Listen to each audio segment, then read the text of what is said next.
Newton North. I'm Sarper Baker. And I'm Jonathan Hachi. Welcome to this edition of the NN Update. We hope you had a great break. If you are looking for a creative and meditative activity, the Clayroom in Brookline is filled with pottery of all shapes and sizes, waiting for your own specialized touch. Reporter Caroline McGinn went down to learn more about this quaint shop.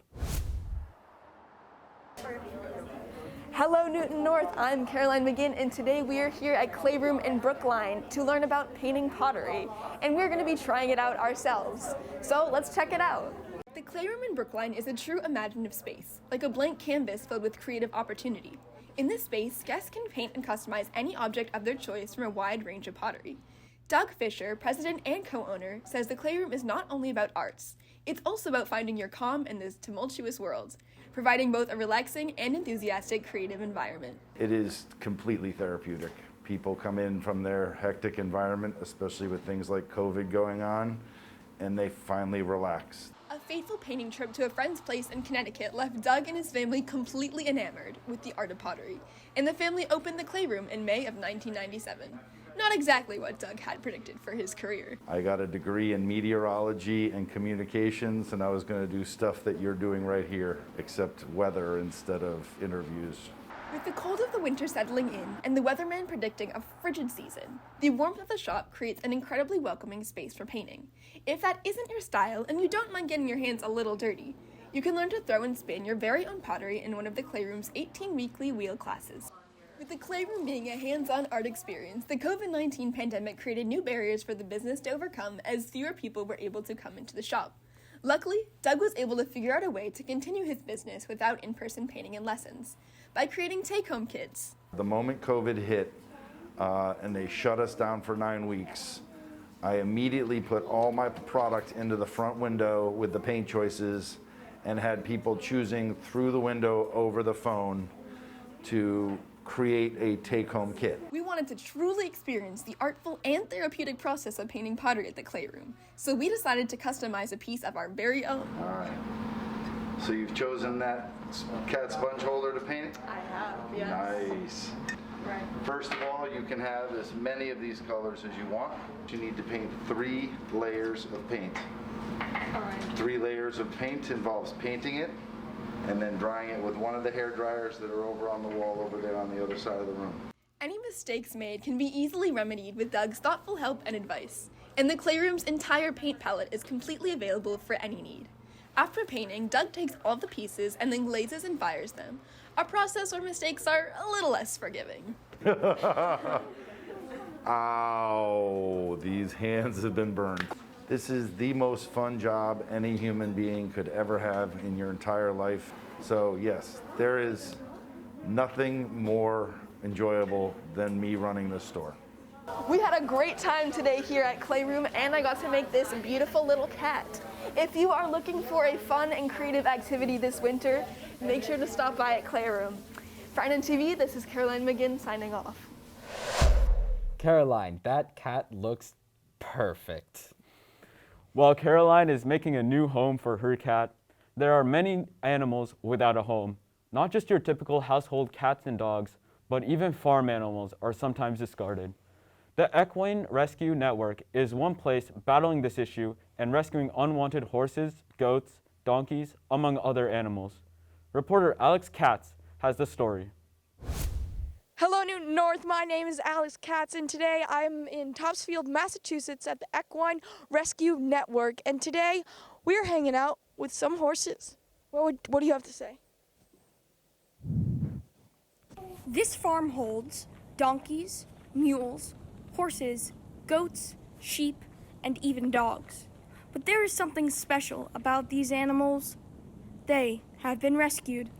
Janine Jacques is the creator of the Equine Rescue Network, a network of farms all across the United States dedicated to keeping discarded animals alive and well. So I started the Equine Rescue Network back in 2010 because I learned that over 100,000 horses a year go to Canada and Mexico for slaughter. After learning the shocking statistics, Janine took action. She created the network of volunteers and horse lovers around the country to rescue, rehabilitate, and rehome animals in need. This horse had trouble breathing, and due to the help of Janine and her team of volunteers in the network, he has healed. Now that his airway is cleared, he can really do anything that he could be a competitive jumper, he can be a dressage horse, the world's wide open. Janine is now rescuing over 100 horses a year with the help of the network. Along with rescuing, Janine also makes sure to bond with each one of the animals. She teaches the horses basic skills like picking up their feet and helps them recover from whatever obstacle they were facing. The busy, bustling atmosphere of the farm helps in the animals' recovery. And it's good. We have a lot of activity, a lot of dogs running in and out, and people and animals. So they kind of get used to this chaos because when they go off in their lives, we want to make sure they're trained enough to be able to be calm. Janine, of course, doesn't work alone. It takes a village to keep the farm running as well as it does. Justin, a loved volunteer, spends his Sundays in Topsfield, willing to do any job available. You know, it's tough to always get a job that you enjoy, but I like being a mailman, and seeing the animals on the weekends is a lot of fun. Another volunteer, Elizabeth, a horse lover since age 5, shares the same appreciation for animals as Justin and aids in the success of the network as well by caring for the horses. You've got to enjoy what you do, and this is easy to enjoy. Whatever the weather, we come out here driving rain, freezing rain, snow, super hot weather, humid weather, we're all here, and you wouldn't want to be anywhere else. The Equine Rescue Network saves hundreds of animals a year and prepares them for life after their recovery. These hard-working and animal-loving volunteers are what makes Janine's dream come true. For NNTV, this is Alex Katz and this goat signing off. That's one friendly-looking goat. In our next story, reporter Nora Fine went down the hall to the Newton North Library to learn more about this ever-changing communal space and see how they've been keeping the community connected in these unusual times. The library has always been an energetic, loud part of Newton North, but due to COVID, it now regularly has fewer students than before. The library still holds monthly events that are a great way to bring students back together, now even more than ever. Before COVID, the space was just really, really busy all of the time. It was louder, and I feel like the space was utilized more by kids that just wanted to hang out. Ever since the pandemic started, space has been more important than ever. Separation is much more normal, and that has been clear in the library. Yeah, we did have to cut the amount of students that were sitting at tables so that it wasn't 6, it's now 4. Most students now spend their lunch blocks near Main Street or go to Newtonville, so the energy has dipped during those times. We received a grant from the PTSO to hold contests and different programs in the library for this year. With funding, the library is currently running a contest for students to recommend books to other students. Any students who participate are eligible to win a Los Amigos gift card. So students, we found, really appreciate getting recommendations from their fellow students. Even with all the activities with potential prizes, a longtime favorite for students and faculty has been something not focusing on high schoolers at all. My favorite activities have been, we do a preschool read, which we would love to do again this year, where the students in the preschool, they come upstairs and we have seniors and juniors read to them in the library, and then the kids take a little tour of the space, and it's just really, really cute. The library just has so much to offer. From contests with prizes, to author visits and book recommendations, or just a calm place to read or do some homework. But always make sure you keep a lookout for all the things in store at the library. For NNTV, this is Nora Fine from the library. I'm glad things are starting to get back to normal. Yeah, I've started going out to restaurants again. Do you know what steak, ramen, and ovenwood pizza all have in common? What? They can all be found in Newton Center, and all happen to be owned by restaurateur David Punch. Reporter Luke Andrews brings us behind the counter of these 3 local restaurants. Newton Center, the heart of the city of Newton, has seen a drastic surge of restaurants opening in recent years. A major factor in this is Dave Punch, a chef seasoned in the restaurant game who took up the opportunity to start his own restaurant. In 2012, he opened Sycamore, a gourmet French bistro. I really wanted to open up a restaurant so that people didn't need to drive all the way into the city and they could get that city experience here in Newton. I wanted a restaurant that you could just as easily see in the East Village or West Village in New York City. And I wanted to take that urban experience and bring it out to this kind of suburban population. Instead of having to drive all the way to the city, people can stay closer to where they live and work. After opening Sycamore, Dave has opened up 3 other restaurants in Newton. Little Big Diner, serving ramen. Buttonwood, a rustic American grill. And Ginny's, a wood oven pizza joint. Being able to park my truck in Newton Center, walk around to my different locations has been really great for me because I don't think that they would be as good if I had 3 restaurants and they were in different parts of the state. Having all his restaurants so close to each other has granted Dave a following of supportive patrons. I have regulars that go to every restaurant that we have every single week, and they're like, I get pizza on Monday, and then I get ramen on Thursday. We go in for a date night on Saturday at Sycamore or Buttonwood, and it's worked out really well to kind of open up these different style restaurants. Success of independent restaurants grow, so do the struggles. From staffing, purchasing ingredients, slow days, and of course, bad weather. It's a constant struggle. Everything's a struggle. Restaurants it's a game of nickels and dimes, honestly. In most industries, the profitability in restaurants is single digits. You don't get into restaurants to buy a big mansion, you know what I mean? Despite not having a mansion, Dave still finds joy in the tumultuous tasks of owning a restaurant. You get through it by loving what you do.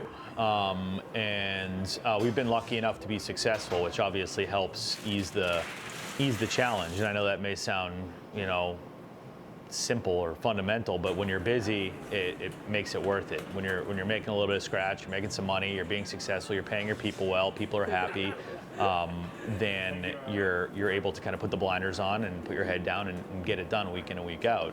To be successful in the fast-paced and time-consuming restaurant business, it requires sacrifices and dedication, and life can fly by at an alarming rate. It's a young person's sport, and I'm getting to be in my mid-40s now, and I'm slowing down a couple notches. I do have 2 kids of my own, 6 and 10, and in this business, you miss a lot. I miss those first steps. I miss, recitals and, skating practices and just everything. And I'm excited for the next step, which is kind of cultivating, the younger chefs and allowing them to take hold of it and, empowering them to be great and realize their dreams as well. Newton Center's food scene would not be what it looks like today without the influence of Dave Punch. No matter what type of food you're craving, be sure to check out one of Dave's revolutionary restaurants. From Newton North TV, this is Luke Andrews. Do you want to get some pizza after this, Sarper? That ramen sounds pretty good too. Get ready, everyone. Later this month, producer Colton will be bringing us a behind-the-scenes look at the boys' basketball team, their game at the Garden, and their dynamic coach, Connolly. Here's a clip of the upcoming short documentary.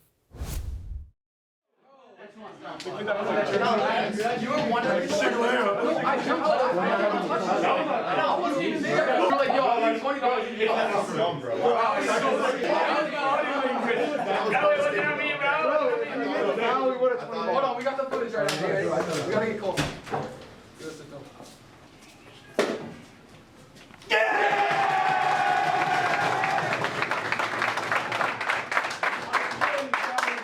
You guys are so much fun to coach. I gotta tell, I'm serious. I've been so blessed, so lucky to coach so many talented, wonderful human beings. 32. You know what that represents, fellas? 32 straight years. Newton North qualified for the state tournament. 32 straight years, fellas. Tigers on 50. What do you got, Andy, before we go? Come on, man. Come on, man. Now, I do know that once the Tiger, always the Tiger. Yeah! Tigers on 3, 1, 2, 3. Tigers! Enjoy the weekend, fellas. Keep this room. I can't wait to watch it. Stay tuned for any more updates on its release. You've probably seen kids running up and down the halls throughout the year wielding cameras and wondering what they were doing. These speedy students were producing an exploratory assignment called The Chase Scene, where they wrote, produced, and starred in a short action-packed film. With course registration coming up, we thought it might be fun to show you one of these pieces that was produced this fall.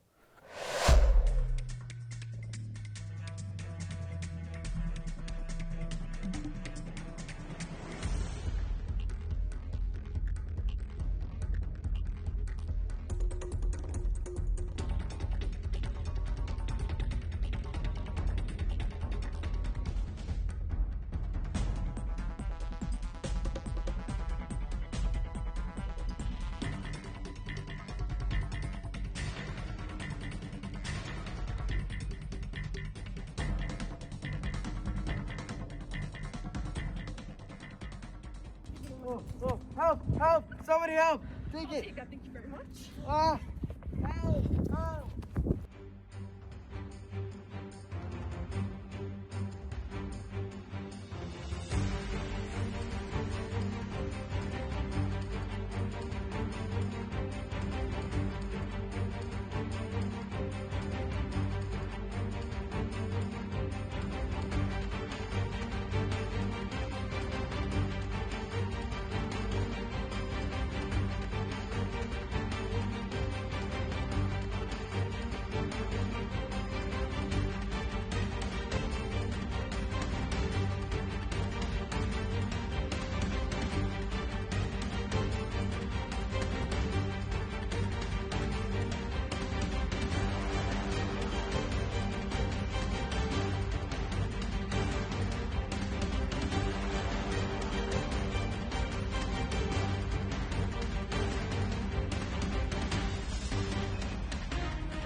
Why does this always happen to me?